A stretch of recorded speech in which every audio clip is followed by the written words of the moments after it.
All right, we're live. Okay. Good morning, everybody. Is Mike here? He is Mike, not. are you joining us? He's not here yet, but we can get started without him. Okay. All right, well, let's call to order. And we have an agenda to get through. I'm wondering if we could do a roll call. Could you run us through that, please, Sherry? Yes. Right. Member Fry has asked to be excused. Member Bissell, Here? Member Bicknell, Here. Member Green, Here. Member Fitzgerald. Great. We also have Community Development Director John Rickard, Brian Hansen of Anderson Perry and Associates, Ken Van Boris of SPVV Landscape Architects, and Cynthia Knight of Walla Walla Valley Disability Network, and myself, Deputy City Clerk Sherry St. Clair. Okay, that's great. So we need a motion to approve the agenda for today. And I don't know, let's do that first and then do the agenda. Sorry, the minutes from February 25. Ronnie? You can do the entire consent agenda in one motion. Let's do that. Do I have a I'll make a motion? motion to approve the consent agenda. Okay, And I'll second. all right. Any opposed?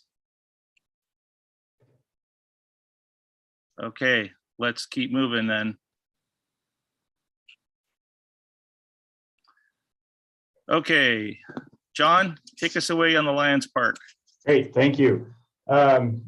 Today we are pleased to present the 30% preliminary design of Lions Park and are eager to hear your feedback. Today we have Brian Hansen, who's the project engineer, and Ken Van Voorhees, who is the landscape architect. They're going to tag team the presentation and walk us around the park. And I think feel free to interrupt and ask questions as we go along and provide feedback. And then we also have Cynthia Knight has joined us with Walla Walla Valley Disability Network, and we're also eager to and willing to hear her feedback regarding the park, in particular the playground at this point, in regards to the inclusive design of it, as that was one of the key features of the grants that we received, is making an inclusive playground.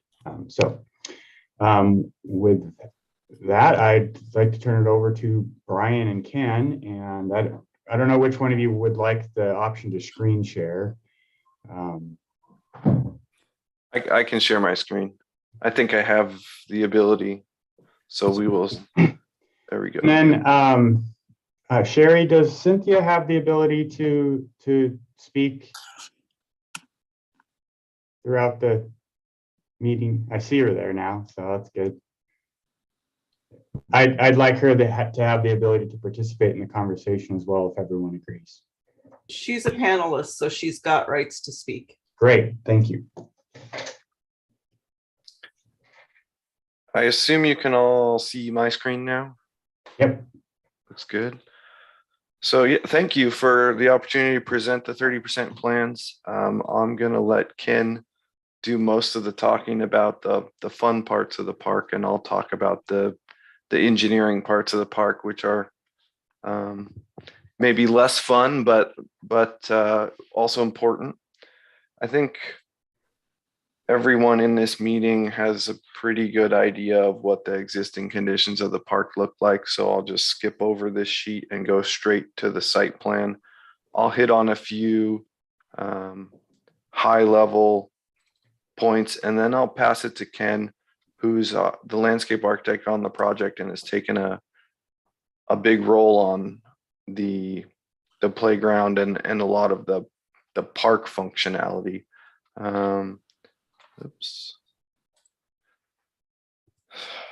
This is a very zoomed out site plan, and as we go along, we'll jump into the a bigger view, so it's or a zoomed in view, so it's easier to see. But essentially, we've taken the grants, the feedback we've received from city staff, and I think this board, as John has presented things to you as we've been going along. The general layout of the park is we're keeping the parking configuration similar to what it is, where the goal is to maintain as much parking as possible, make sure we have some ADA accessible parking stalls on both sides of the creek, and get some landscape into the parking, but keeping the RV dump is there for now. Getting more accessible sidewalks around the parking lot and accessible routes into the site in a couple different locations. That's kind of all the parking lot side of things. Obviously, we just talked about the playground, so I'm sure we will dive into the playground details the most, but we've adjusted the location of the playground for grade and for just flow of the park. The 30% plan includes remodeling or retrofitting of the existing restroom, a bandstand or performance area along what is the farmer's market walk, if you will. We've set this up. The plan is to have both lighting and electrical outlets along a walkway that allows the farmer's market to occupy both sides. Up around to a storage building and a replaced backstop, falling around the trail to the more engineering part of the world. The existing pond stream combination here will be separated out, and the creek will have a constant grade instead of the small dam that exists in the park now. Inlet to the pond and outlet to the pond, so they will be completely separated, and we'll dive into that as we go around.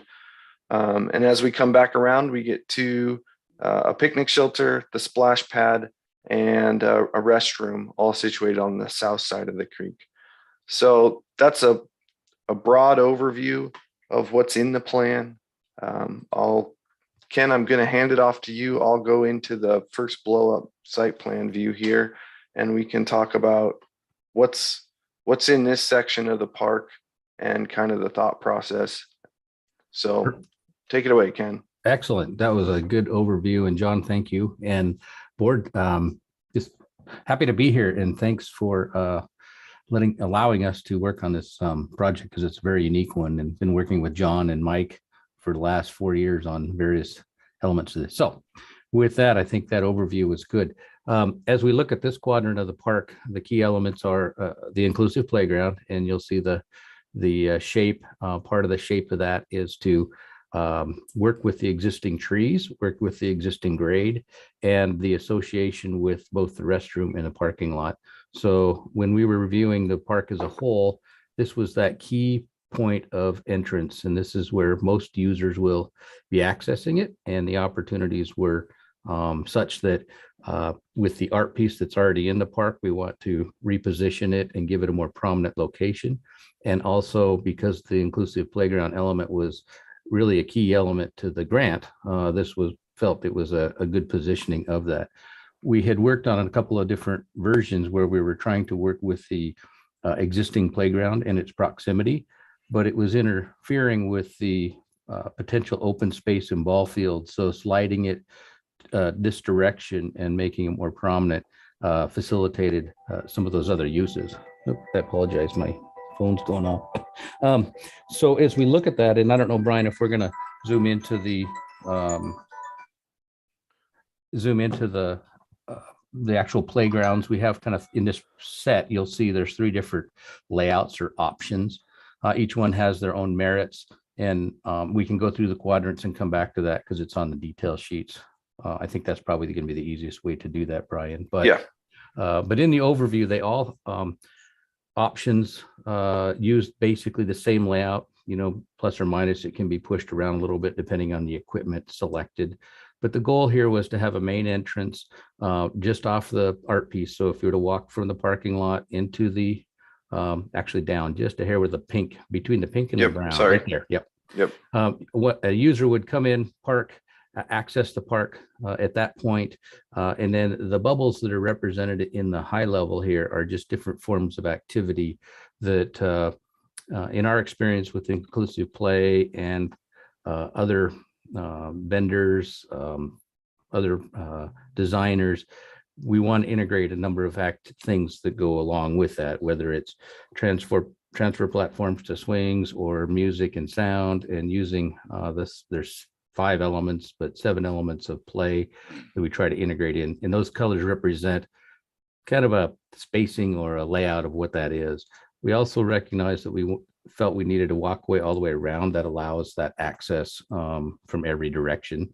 3 benches in this situation are sited so that they allow parents to sit and watch the children play, lets them be part of it. We sited those so that you can see the 2 are underneath the tree canopy of the existing tree to provide a shade to that.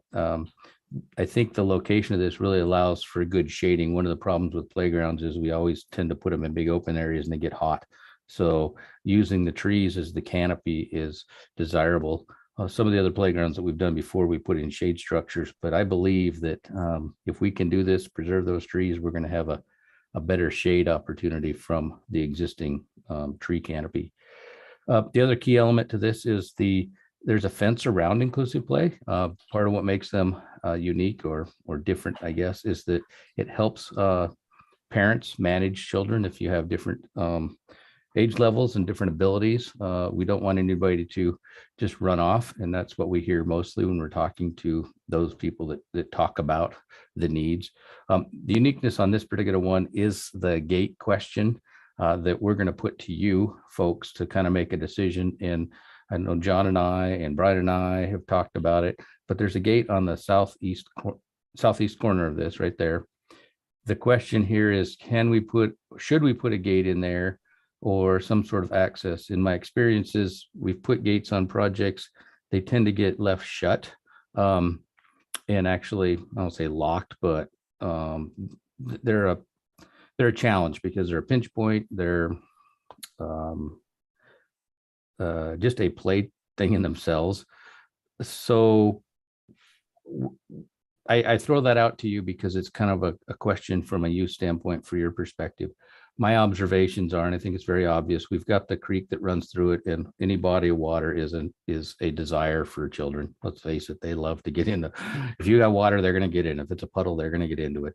So the control of that is a little bit of a question that we want to put out there and get your feedback on it as the direction. And primarily John and Mike will probably give the biggest feedback, but we've indicated it there. Go ahead. Looks like Cynthia has her hand up. Oh, sorry. Looks like Cynthia Knight has her hand up from the Disability Network. Yeah, go ahead. I just am curious whether you can outline for me on this map where the fence is. I also want to applaud you. Everything you're saying is just very exciting for me in working with our families. It's the same thing we hear from our families about access. So your use of inclusivity and access is just absolutely making my day. But I am, one of the biggest pieces for a lot of our families, especially with children with autism, is that they're wanderers. So even though we don't like to see fences in areas, it really does help the families to actually relax and enjoy when they know that their children are safe. And especially that access to both the creek and the street. That's just brilliant. So, and where is the one opening? And you're talking about adding a second gate. Is that correct, Ken? Yeah, so there's actually going to be potentially 2 gates, one there and one down there, but the main opening will be open, and it's right where Brian is showing, right in the gap between those 2 brown and pink colors. That's the primary entrance. But we also wanted to have the other ones because we see that people come in and then continue on with using the walking path and so forth that circumvents the park. So we want to have the ability to get to it from all locations, but the gates are a question. So that's good feedback to hear from you. And I would say too, a gate, I mean, I know that looks very obvious, that side, but the north, I guess I'm looking at it, thinking North is up. Yep. Okay, very good. The north kind of sidewalk where it bends, that might be a great place for like the actual entrance, because I'm looking at where the seating is, the benches where families could actually relax, that they could actually catch the child that's about to leave. And where the benches are currently is quite a distance, and maybe I'm not quite sure with dimensions to that the actual opening.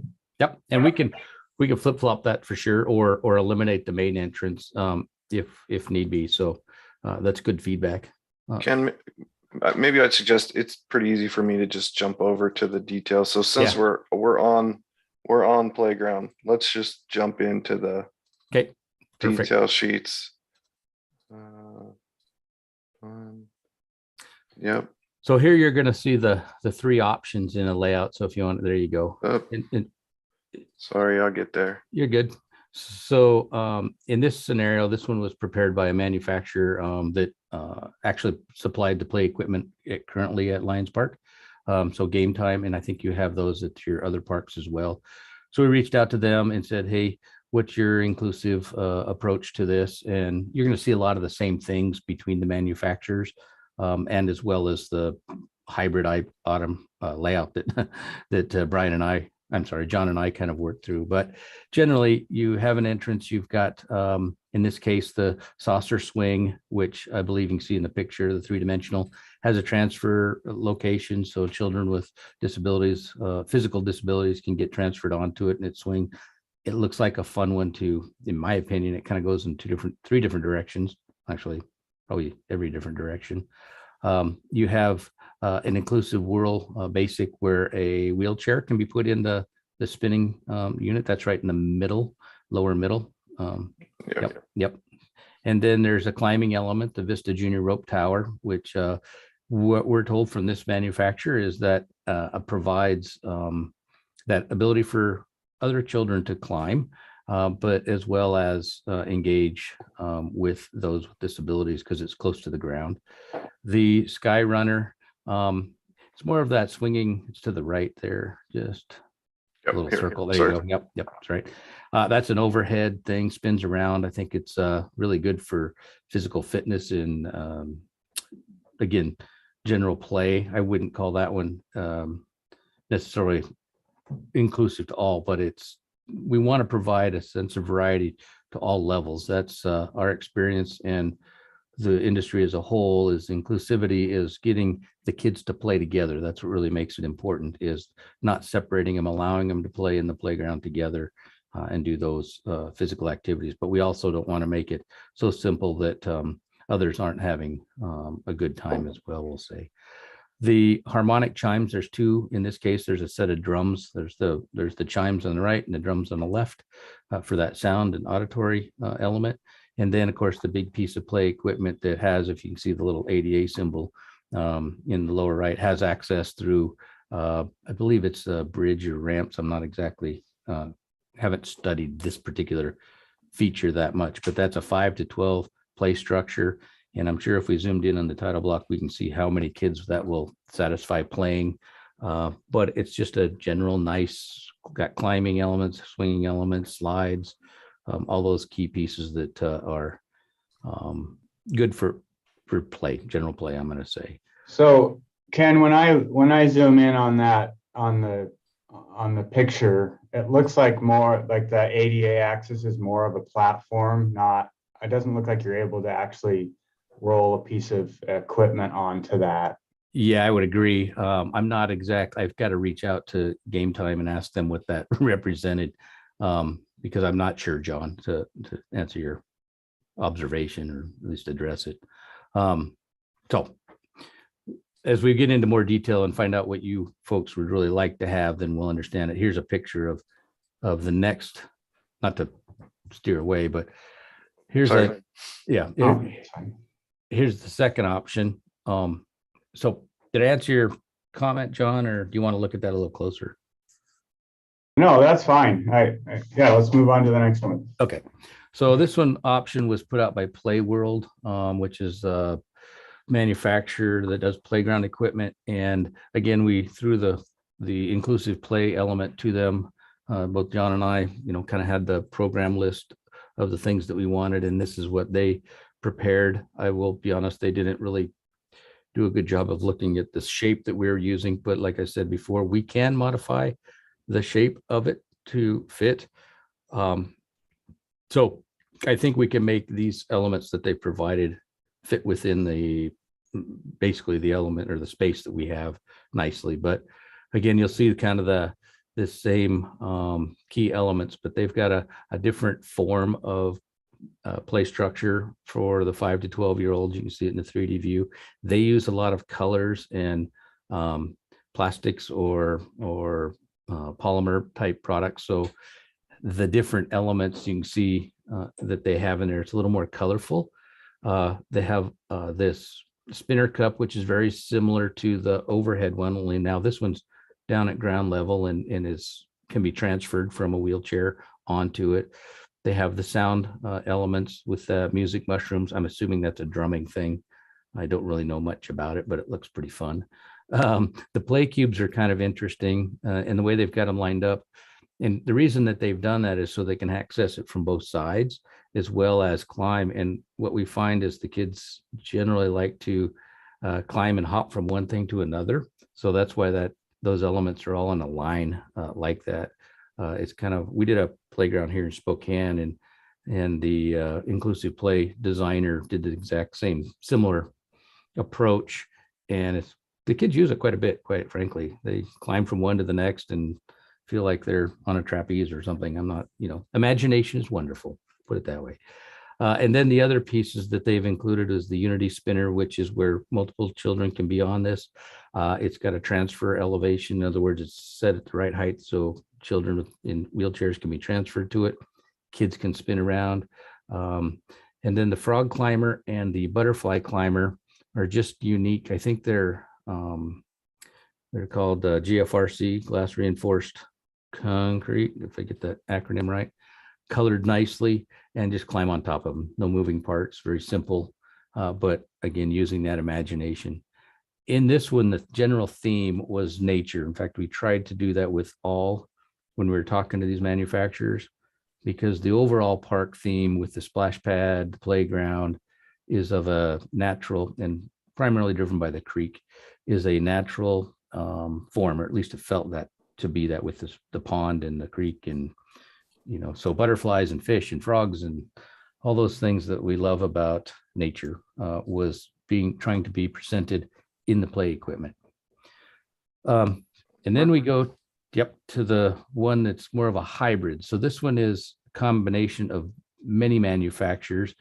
So using our experience in the conversation with John and his desires, we grabbed different manufacturers and said, here's some opportunities that one, we've specified in other locations, and two, meet those goals that we had in that layout. So again, you see the same layout. You'll see a big piece of equipment that's on the right. Oops, sorry, with again, colorful climbing, hanging, sliding, all those key elements. Then there's the round in the middle, the centerpiece is the merry-go-round, where a wheelchair can be put in or around the outside. And just like that picture represents, they get used that way pretty well. Then the roller table, which is on the upper right, the green, yep. So that's more of a slide that you can transfer people to and roll under. And then there's the sound is generated with the harmony chimes, And there's a second one down in the right corner. There's not a picture of it, but again, it's another type of a chime. And then the key piece on the lower left activity is that swing, because John wanted to make sure that we have swing similar to the other one where you get in and it goes different directions. This one was just a little bit different. It's by Play World, just like the other one, but it's again, it's just a nice piece of equipment that goes in different directions, like all different directions, and has that transferability at that level. So those were the key pieces that were in this hybrid playground. And like I said, these are generally different manufacturers between Play World, Landscape Structures, the Harmony is a different they're all just different manufacturers that we pulled together. Any questions on the playground that I can provide more information about? Any comments? I will say, Ken, I just unmuted myself. This is Cindy again. There are 8 criteria for an inclusive playground, and I'm just kind of checking them off as we go. And I'm just so thrilled to see the effort put into making this a playground for all. Yeah, I'm just thrilled to see the access. I know that I'm just going down like safety fence, single entrance is a big one. So when we're talking about those gates, that is one of those pieces that it really does help families, is having a single entrance and exit. An accessible swing, which looks like that's been added, sound play components, ramps to play components, which looks like that's been added to that larger play structure, transfer stations, and a smooth surface throughout. So bravo, this looks just fantastic. Yeah, I wanted to add the reason, part of the reason that this is a little smaller area than the existing playground is the resilient surface. This will all be the rubberized surface material currently. And so to do that, that allows access to all pieces. And that's what we're suggesting here. That's one of the reasons that we shifted from just adding on to the existing play areas, because it has no access and it has a barrier curb around it. So as John and I were talking about this through the process, that is the key element we want. You'll be able to roll, if you're in a wheelchair, onto it from every direction. And the idea here was, once we kind of settle on a direction, then I'd like to look at different colors and patterns within that go to that natural play, whether it's leaves or, a pathway that leads through the middle of it and just gives it a little more texture. We did that we did that on a project here in Spokane, that just putting butterflies in and those kind of element makes that surface so much more enjoyable. So that will be the next step, is to come up with colors and the layout of that, the more detail, we'll say. Looks like Jenna. Oh, sorry. Looks like Jenna has a question. Thanks. Yeah. So more of a comment, but then a question. One is, this is definitely my favorite. I have kids that play in the park, and this just seems like all the kids would be playing together. It feels really like a community thing. And so I guess my comment or question is about the seating area for parents. Could we make it feel a little bit more like community rather than isolated? Is there more, could we have more space? I mean, there's usually one family per bench. So really with 3 benches, it looks like there's only room for 3 families. So where are the other parents hanging out? Are they hanging on the fence? So thinking more about the community that can be created for parents, for single families, for those that are actually at the park. And then my follow-up question, I don't know if it's been discussed, but some kind of like cell phone charging station. I don't know if we could get a power company to kick in, but I know at like 5, 6 o'clock, that's when I'm starting to like run out of battery. And that's when you're at the park and you got busy things. So maybe we can get the parents gathered around some kind of solar charging station. So those are just some of my ideas and comments. Really bravo. This is really exciting. I'm definitely like seeing the kids playing all together on that swing. I think it's really fun. It's less of a my turn. It's more of a like we can all play together. So bravo. Thank you. Very good comments. And all of those things that you talked about could be easily integrated into this. In fact, one of the thoughts that we had was in this particular shape, the right side between the two benches, the grade is such that we might be able to build that up and literally make it a seat wall, minimize the fence height from the outside. So when you're in the playground, it's a 40-inch vertical containment area, we'll just say. But it doesn't look as so obtrusive as just a fence going around it, but it could be a seat wall that's built into grade, which makes it simpler and easier to manage. And we haven't gotten to that level of detail yet until we understood that which playground was more ideal. That could be integrated in all three, but that's one thought we had, which then opens that whole perimeter nice and wide to access and community. As you said, many people could be in all different locations. The cell phone question, we did that on a project here in Spokane, and it's widely appreciated. Just power at each bench is great. It's real simple. I believe it's used quite often, actually. And so I think that's a simple opportunity. We're going to put power in for the market. So running in a circuit over a continuation of that over there is not a problem. We're also, when we look at the bigger park, we're talking about lighting. That's real simple as well. So I think that your comments were great, and we will definitely get those integrated into the final design. So John, I'll play a little bit of air traffic control, but Ken and I could talk about this park Yeah, for exactly. a very long time. And I want to be respectful of the time here. So how much more time do we have to talk about the park, John? And we'll kind of tailor the rest of our discussion. This is the big piece, and there's a lot of stuff here to talk about. So I'm glad we started here, but Well, we generally try to keep the meeting to an hour. I okay. think there's one other agenda item on here, but it's anyhow. Yeah. Okay. We do want to get the feedback from the commission. So Mr. Green has his hand up, as well as Mr. Bissell. Yep. Mr. Green, if you wanted to. Yeah, I reviewed this with a local mother of two, a local expectant mother of two, soon to be three, my wife, and just kind of talk through things a bit. And a couple things that came up looking at these designs. The benefit of the second one we looked at is I think it integrates little kid play in a way that none of the others do. Some of the other parks in the area that have areas for little kids tend to be separated from big kid play. And so when you have kids that are separated by age, like our girls are 4 years apart. So at certain periods of life, it's very difficult to manage, like being able to actually be in, take care of both of their needs while being in one area. So I really liked that. I think all of these could do some of that. This one seems to have the most, where it seems like kids under the age of 6 would still really have plenty to do to entertain them and have fun. I think that really was the big thing, is just having more items for the littlest kids, and then also just integrating the two age groups into one space is kind of a neat thing. But I think these all do a pretty good job of that. I think that one just stood out to us in that way. We're really excited about this, though. Nice work, guys. Excellent. Thank you.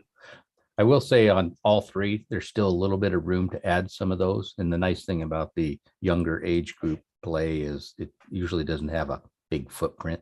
In all these, when you're looking at this, just for everybody, just maybe you know this, maybe you don't, but the dashed line that's represented around all these pieces, that's the fall zone, and we have to comply with that to be within the Department of Health requirements. And some can overlap and some cannot. So spinners, slides cannot overlap, but some of the sound things can. So as you look at this, you'll see some little spaces. So integrating frogs and things like that, could be done easily in all three of the designs. You'll see some space.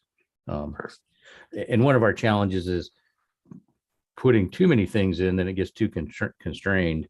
So we got to make sure we don't get so much that people can't circulate through it either. So it's a little bit of a challenge, because the bigger we go, the more expensive it gets. That's with the resilient surfacing. That's the problem. So anyway. Okay. Mr. Bissell. Yeah, so fantastic job, guys. I really like the third concept a lot, but I have to say I am a little partial to the frog. I could see the frog becoming a sort of mascot to the park. I think kids are going to identify with that, and they'll say they want to go to the frog park. And I'm a little concerned about how loud the chimes and things are. I don't know. We've got neighbors. If that's going to be an aspect to consider, I'm sure it probably has worked into your plan. But my real question is about the fence. What is the nature of the fence? You talked about possibly putting in a concrete sort of seat on one side, perhaps. What is the nature of the fence? Are we talking like a 4-foot chain link, or are we like more Jurassic Park kind of Velociraptor containment? What are we doing with the fence? Okay, there we go. Yeah. So currently it's mostly budget at the moment. We're trying to be recognize that we're within a budget. So a simple fence of this nature, partially because we have it in other locations with the backstop and those, it could easily become more of a picket or wrought iron. I don't want to say that it's got the pointy tops, but it's just a more vertical element rather than a chain link. This is kind of the baseline. So if you give us direction on what you'd like that to be, then we can change it. But generally it's 4-foot simple fence around the perimeter at this moment. Okay.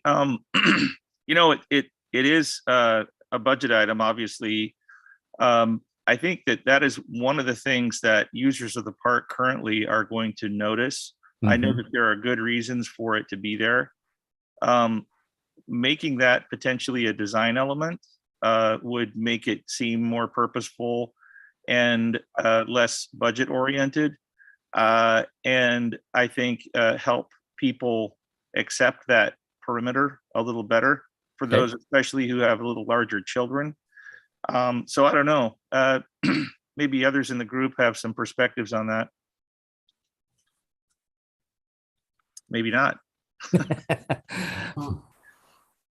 I know Cynthia's got her hand up too on something else. Just to speak to this really quick, I think, and with my wife and our kid, when we see parks with these shorter fence, we can kind of breathe a bit of a collective sigh of relief because it means one less thing to worry about. We see them as something to be thankful for, not having to worry about kids running and wandering off, just having a little easier time to keep them wrangled in. And I think with the black vinyl finish on it, the fence tends to blend in pretty nicely without being too intrusive. Certainly, I think there are more attractive ways to do it too, but I don't think it detracts too much either. Well, I think it serves an important purpose. So, obviously it's a good thing to have, but. I agree. This is Cindy, and anytime you talk about accessibility, then you talk about putting up barriers. It just sounds like we're competing with what we really intend. But I don't know if anyone understands really the prevalence of autism. It's 1 in 44 right now, children. So, and we're just going to continue, I think, to see the rise in autism, and they are wanderers. So we really have to look at the safety and that piece for playgrounds, to really have it be a playground for all. And I agree, I don't necessarily like to see fences. And I will say Wildwood is probably one of the worst examples of how it almost looks like a cage versus something that can really be accessed. And I do love the black in this. I think it does kind of fade against the background. And Leif, I do also hear you, because I think there could be maybe some natural components like boulders or other things that become like more of a natural barrier without it being like a hardcore fence. I'm wondering if that's something that can't be added later. Like if this could be like a preliminary, I mean, it is quite costly to do something like that this could be like the initial piece, and then and then maybe that upgrade could be done maybe later. I don't know, budget wise, I know port in place surfaces are incredibly expensive, but I'll let the committee speak on that.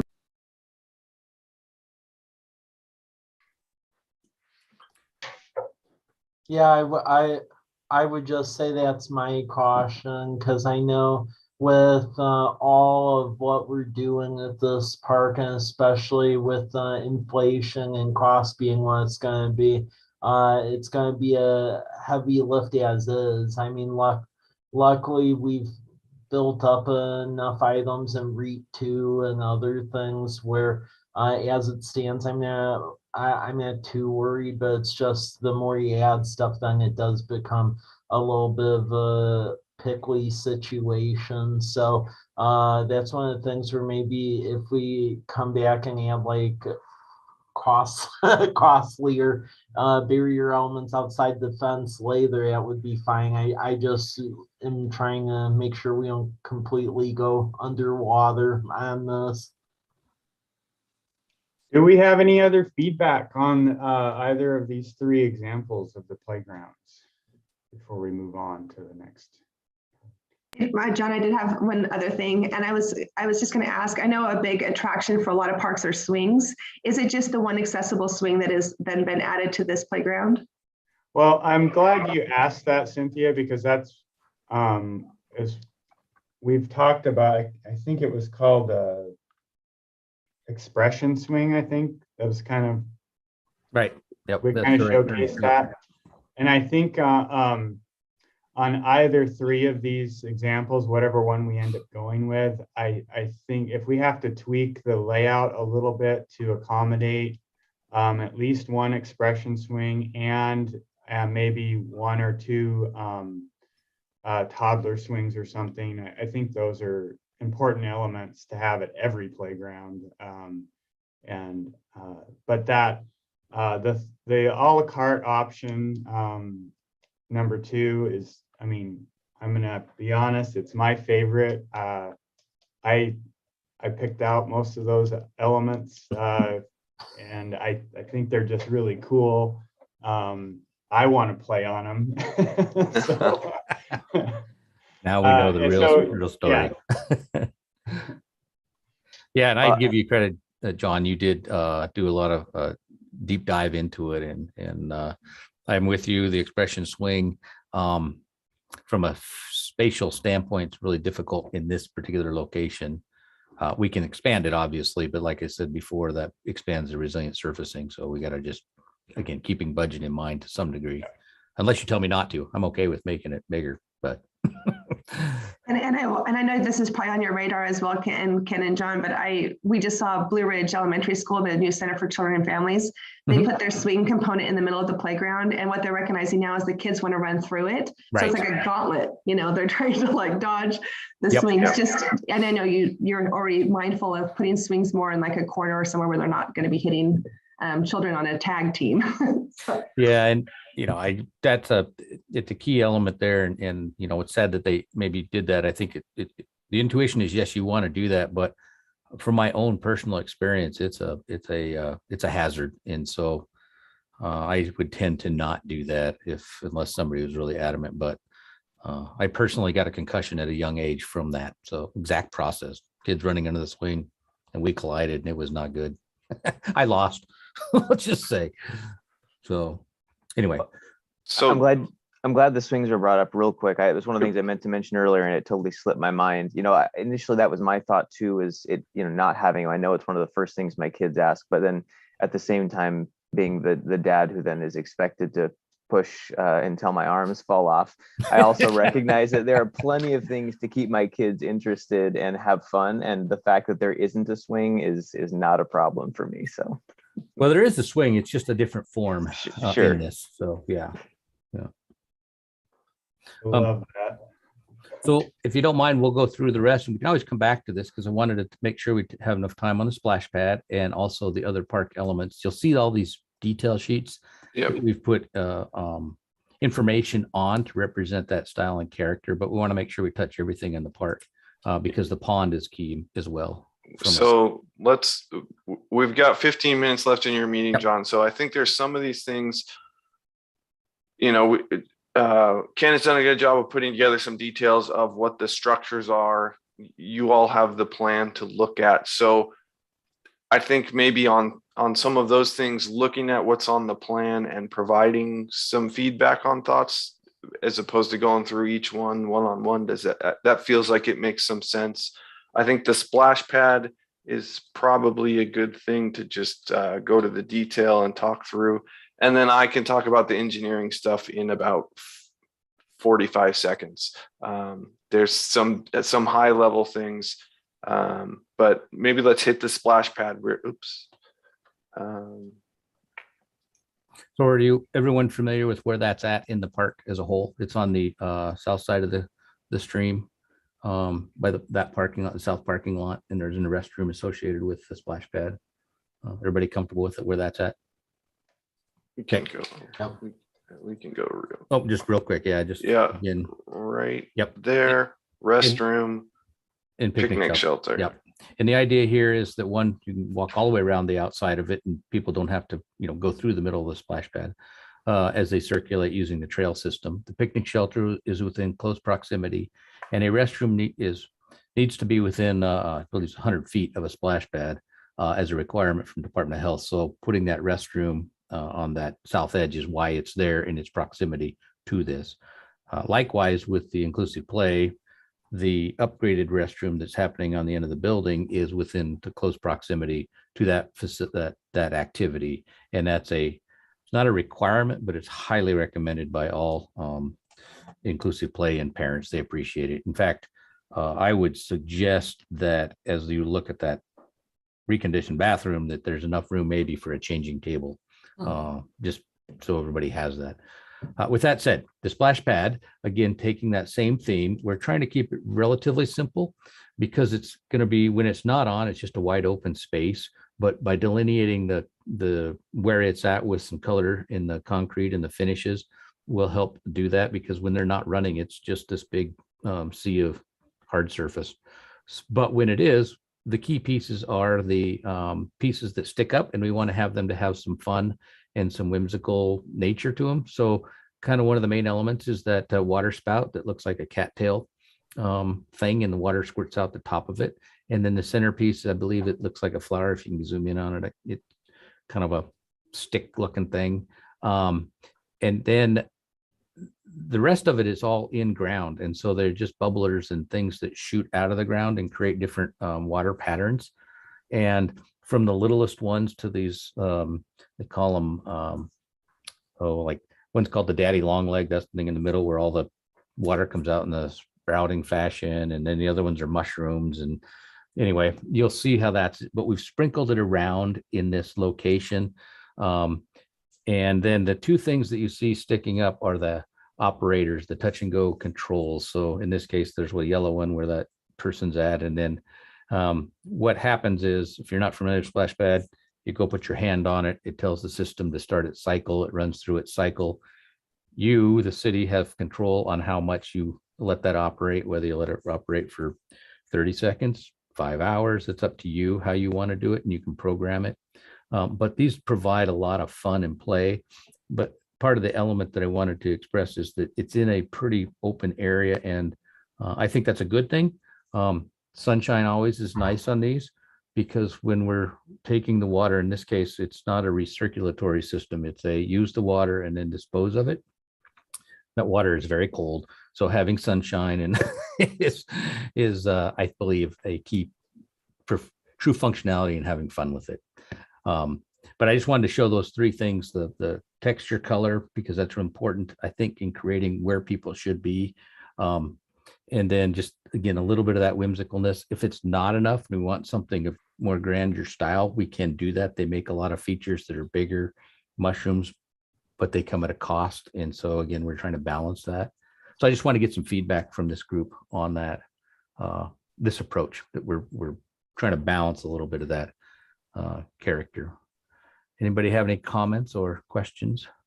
I think this is great. I mean, anytime you got water involved, it seems like you need a whole lot less stuff to make it fun. I mean, you throw a sprinkler in the middle of a yard and kids can have fun for hours. So I don't think we need to overthink the infrastructure piece of it. I meant to mention earlier too on the park that the tree piece is so cool. I know that's such a big thing in some of our other parks. I'm excited to see us integrate the rest of that into the trees. And obviously this having good sunshine is obviously a perk for the same reason. So this is really cool. And I'm a little bit familiar with the other splash pad in Walla Walla that initially, when you want to make something slip resistant, oftentimes you get concrete that's really rough. We had a lot of kids with with bleeding knees and elbows. I don't know if, I'm sure that process has improved since the last one was put in, but can you, I'm sure this has now been filtered through lots of other usage, but I just wonder if it's not slip resistant, what material is used to make sure that we're not getting bloodied elbows, knees, and. Yeah, and that's a great observation, because there's a fine line between, true traction and being too slippery, especially when you introduce water. There is a certain requirement on the finish of that. In this case, it's going to be, at this moment, it's going to be concrete, and it's just about that finish on the concrete. That's generally referred to as a light broom finish. But what happens is it's a timing thing when you're placing concrete and everything else. So getting the right installer is the key to what you're talking about. And it's all about timing. And so having that control and tolerance is really important. I can't tell you that we'll absolutely get it exactly right, but that's usually what happens is they just wait a little too long, they broom it, and it gets too rough. And yeah.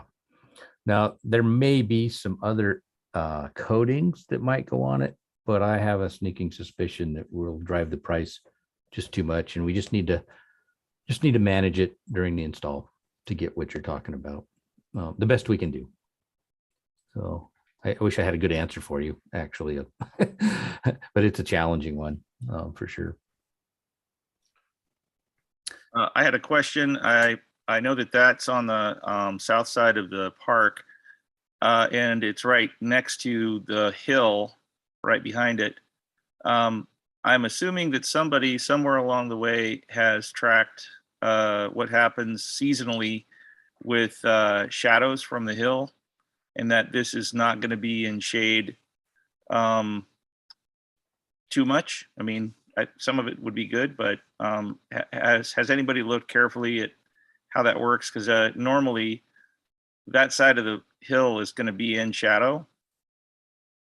Yeah, so it's a good question. Now, when we first did this park, the initial design, we 3D modeled it and had it in a 3D model where we ran some of those things. One of the things that's causing some of the shade is the significant amount of trees on that portion of the area. They're probably, some of them, I'm not going to say all, some of them will get removed primarily for both this purpose as well as the stormwater rerouting that Brian's going to touch on briefly in his 45 seconds. And so that's why we think it's going to open that up a little more than what it is today. If you go around going out there today, it's pretty shaded, but when we take the picnic shelter down and some of that other stuff, get access to the pond, I think we're going to end up taking some of those trees out that will open that up and get this area. But I can go back and look at the hillside and see if we can integrate that in. It wasn't done on a three-dimensional, topographic analysis. It was done mostly with the tree canopy when we were looking at the shade studies, if you want to call it that. Right. I think it'd be a smart plan to just check that Take a look, topography, because you've got trees on top of the hill too, and how they cast the shadow would probably be good to know before. Agreed. Another question. So we've talked about Winterfest in this park. Is there a way to repurpose this area perhaps for like a skating rink, or I don't know, I'm just throwing out ideas here, but is there a way to make this without a lot of extra cost, dual purpose, like wintertime activities? That's a great question. Hadn't thought about the skating because I felt that, well, and John maybe and I can help me enlighten me, but it's a little seasonal down where you're at, not as cold for an extended period of time. Obviously, you could plug the drains and it would hold water. It is, at a very thin level, but then there's that risk management side of it that you got to decide. But we hadn't really thought about a skating component. I do think you could have easily a winter festival Christmas tree right in the middle of this, because it is pretty open, and that would be a great opportunity for something of that nature with the picnic shelter and everything. I think that could be of a good use. Parking's associated, the restrooms could be there, everything. And if that's what you're talking about. Yeah, just sort of dual purposing or Yep. figuring out ways to use that, because it is only gonna really be getting a lot of attention in the summertime. Correct. Yep. So, Yep. Good observation. Brian, do you mind just jumping out real quick? I don't mean to cut you off, wanting to get to the pond as well and just some of the elements. Everybody's familiar with the pond project, and I know Brian will get into maybe a little bit more detail, but in general, in short, the pond is going to get dredged out. It'll get a little deeper. As he said, it's going to get separated from the stream.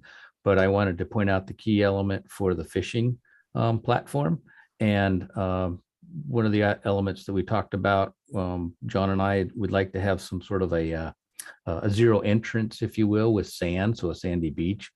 I don't want to describe it in depth in that fashion because it's not going to be Hawaii. It's going to be a College Place pond, but on the lower corner, right in that area, we're talking about, graduating it down in with a sandy beach, and then the fishing platform is on the right, right in that area. And if you want to go to that 3D detail, I'll just show you quickly. All these are at grade with the trail, so ADA access is simple and straightforward. The idea is that we're going to put a head wall in, extended basically a deck out, and give us access to the deepest part of the pond, or relative, we think, the deepest part of the pond, which I'm assuming that's where fish would like to be. They like to be in that colder water, protection wise. But that's the idea of its location and what that proximity looks like. And John sent me some information the other day, and I know it's not illustrated in his representation, but there's certain requirements for access that Fish and Wildlife have put together, and we'll have that integrated in with the railing, so forth. But the trail will be adjacent to it. After the head wall, where the thing is, it transitions to rockery. You kind of see it on the back side of that, and that's how we'll address the sides of the pond as it wraps around until we get to that sandy area. So with the trenching and getting rid of the muck in the bottom of it and repurposing the pond, I think we're going to create a nice space that will have accessibility, the fishing thing, if the derby's still in play, and then some of those other elements in that natural portions of it. And then we do have a couple of bridges that we know we have two crossings of the creek at the pond, and we just created a little pedestrian bridge. These will not be traffic rated. They're just truly pedestrian bridges.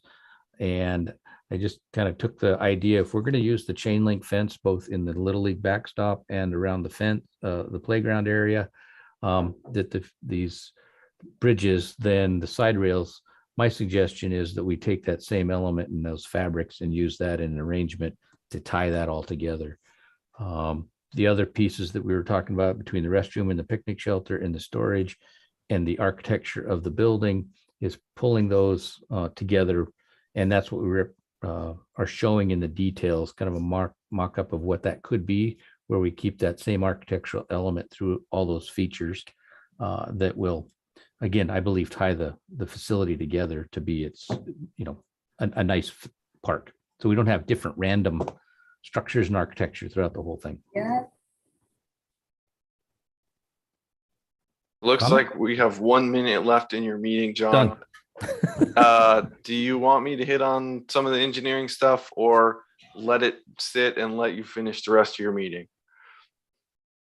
Yeah, go ahead and just real quick hit the engineering stuff. And Sure. So real high level, then I'll go my 45-second pitch. Essentially right now, I think we all know there's a dam at this pedestrian bridge that keeps the pond and the stream all connected. There's also a storm drainage inlet on the south end that brings water almost all the way back to Myra Road. That storm drainage pours in to the pond. So we've applied and received a Department of Ecology Stormwater grant. I'll jump, sorry, don't mean to make anyone sick. You can see we're planning to pull all the stormwater down to the parking lot, put in some treatment vaults, and get that stormwater settled, treated, and reintroduced into Garrison Creek over at the west end of the park. Keep it out of the pond, which will highly reduce the sediment load within the pond. The creek is also being separated from the pond. You can see we've got basically a berm in between the Garrison Creek and the pond now. There will be an inlet structure and an outlet structure to let water in and out to have some flow in the pond, but there will also be a mechanical mixing / aeration piece to the pond to keep circulation within the pond. That's even in its current state, one of the issues with the pond is why it gets so much algae growth in there is just with the minimal flow and the size of the pond, you don't get much mixture. So that's the 45-second kind of pond and stormwater situation. And I'm happy to have more discussions if needed, but. Any questions on the engineering side of stuff or last minute comments?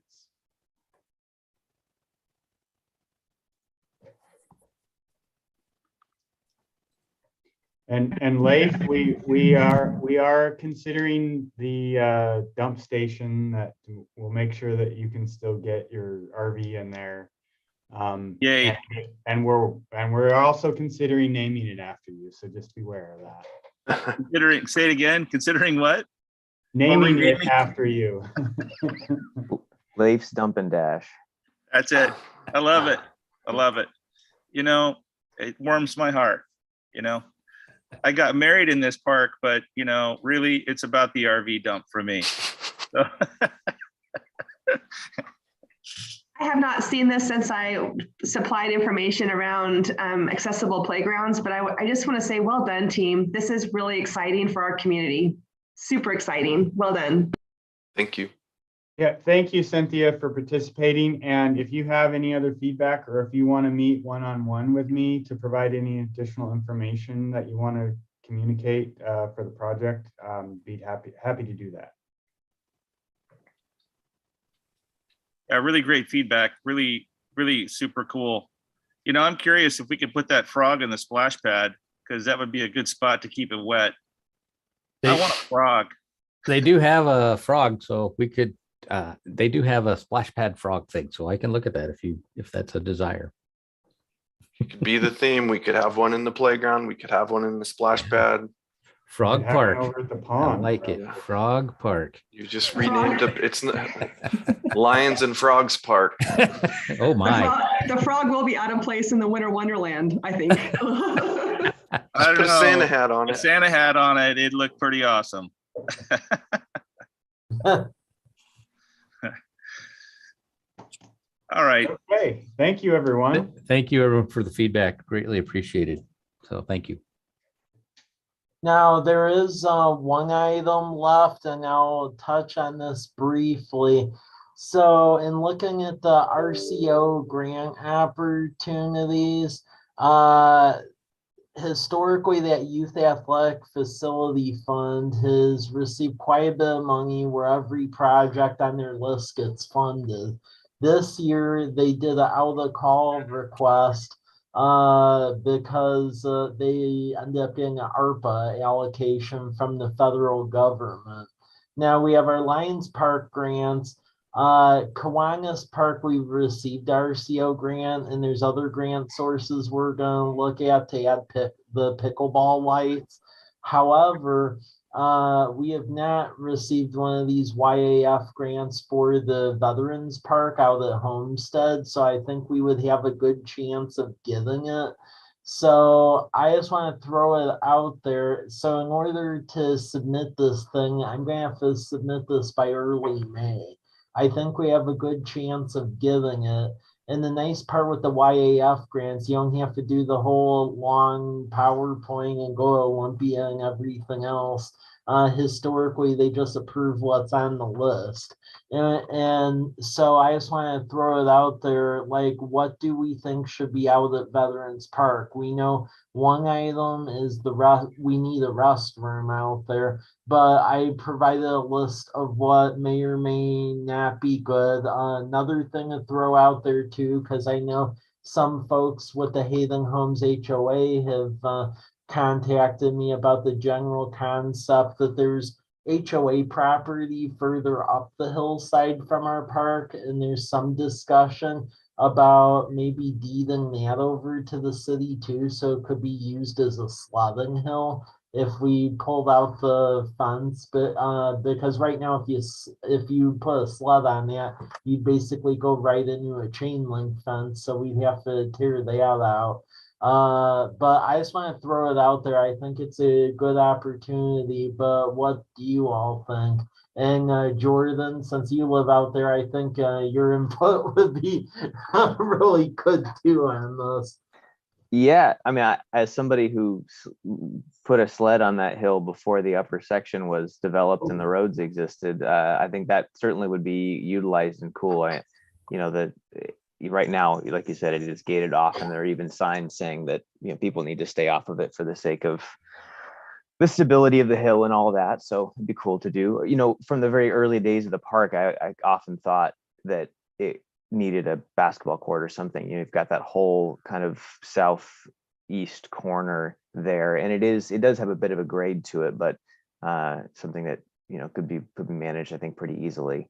But I think the other, it seems like no matter where I go, pickleball courts seem to be such a big thing in this valley, and it seems like there's desire for more than are there now. So I think that would be a cool thing as well. I suspect that when it comes to young kids and things in the neighborhood, a basketball court would probably be more utilized on a daily basis, especially if there were one with some lower hoops in addition to a standard height one, like a grade school height.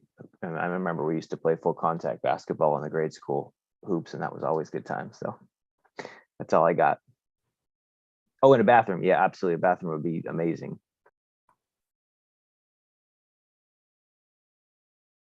Does anyone else have comments on this park? Because I'm gonna try to put out a brief survey to folks that live out in that neighborhood. I will just say historically the response rates haven't been spectacular out there. So Jordan, I'll need your help with that. But yeah, does anyone else have comments? Because we have a very narrow turnaround on this. We do have a Facebook group for the neighborhood as well, so I suspect I can try to elicit some additional response once we're ready for it. Okay, great. Is there a way to make whatever is put in there or multi-purpose? I mean, is there a way to make a pickleball court, a basketball court? I mean, my sister came in from out of town and she was absolutely gaga over the pickleball courts. She cornered Tito and man, gave him a full earful because he was out there trying to play. And my sister accosted the guy and kind of gave him kind of grilled him on it. But I know some people are voracious about pickleball, and if we have something that's multi-use there, that could be pretty cool. And I know that they've been taking out tennis courts and putting in pickleball courts. So I feel like that is, I would move away maybe from the tennis court idea, but that's me personally. I think we see them being taken out of a lot of playgrounds, or areas. And I like the basketball idea, and I like the short hoops because as a female, that's how I practice my dunking skills. It's pretty fantastic. So I think those two options sound fantastic. And the restrooms, of course, need to happen.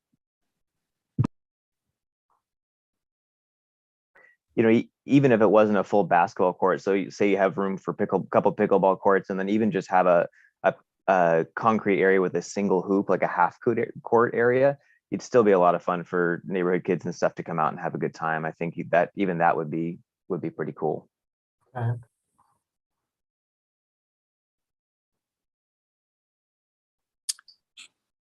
Okay, does that give you what you need, Mike? Yeah, that gave me what I need as far as some priorities. But yeah, I'm gonna put out a little survey, and then Jordan, if you could post it on that group, that would be good. Because yeah, I'm gonna have to turn this thing around by May 3rd. So the next meeting of this body, I'm gonna need you all to approve the resolution so we can submit it.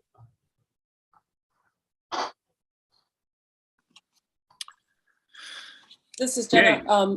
Just one quick question.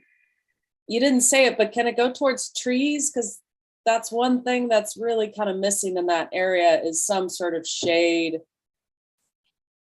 or some kind of structure. So that youth athletic facility grant unfortunately can't be used for trees. It can be used for basically youth activities. I will say though, we have already turned in a DNR grant that would pay for trees here and some replacement ones for Lions Park too. Okay. Hopefully we'll get it.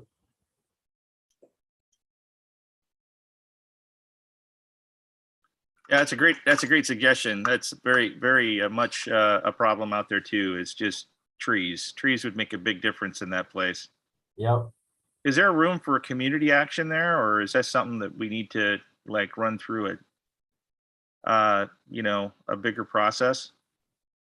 What do you mean as far as community action? You mean like if someone wanted to donate? Yeah, if trees? there was a group of people who were interested in that park and wanted to add some trees, and somebody gets $400 together and runs down to Wenzel, can they put them in the ground if they have permission?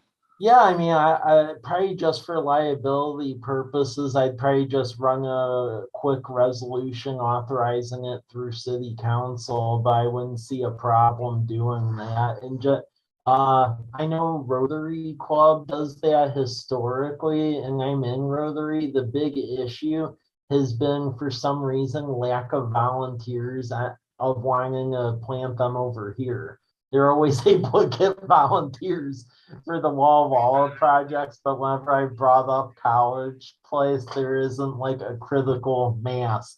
Thus, the situation we're in at the moment. Well, maybe we can invite them to meet us at Pioneer Park and then bus them over to College Place, wherever we go. There you go. Because yeah, I was involved in the wildwood tree planting, and I made that comment. And I mean, I know we'd be able to get them to pay for trees, but the big issue has been the volunteer labor, because you hear crickets chirp whenever you ask that part as far as getting them over here. Well, Jordan, you've had some, you have connections. There may be a way to rally some support. I mean, if it's in their neighborhood, let's get her done. But Yeah, I absolutely agree. I think if people were to know that the trees were available and somebody was providing them to improve that park, I suspect we could get a group of people together for sure. Okay. Well, then I'll talk Rotary, because we could probably score the money and actually get the trees from them, because they actually have a line item in their budget for trees. how many volunteers would you need, Mike? I know in the case of Wildwood Park, it took about 12. Okay, so maybe that could be a target for, how many people do we think we're going to need? If Jordan, if you have people who might be able to like show interest in the project, potential volunteers, that would give Mike more to go to Rotary with, I would think. Yeah, and if we can piggyback it on the on some of the feedback, as we elicit some of the other stuff before this other project goes through, I think we could put the two things together and let people know. I think it's going to show that there's a lot of traction in improving this park, which I think everybody universally will be pretty happy about. And so give us a little leverage to pull a little volunteer labor out of it too. Well, if Yep. it's any help, you can add my name to the list first. Depending on when the time is, I'd be happy to come out there and get a shovel and do what I can. Yep.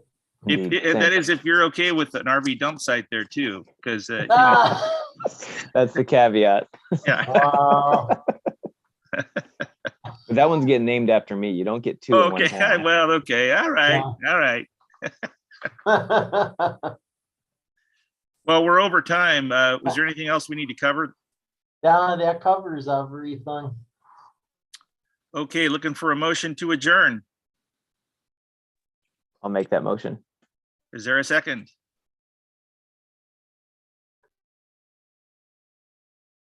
Guess we got to be here for a long time.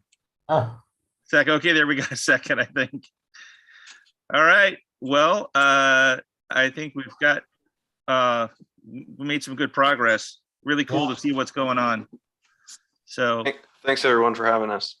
Thank you, everyone. Thank you, guys. Really appreciate it. Yep, thanks, everyone. All right, see ya. Yep, bye.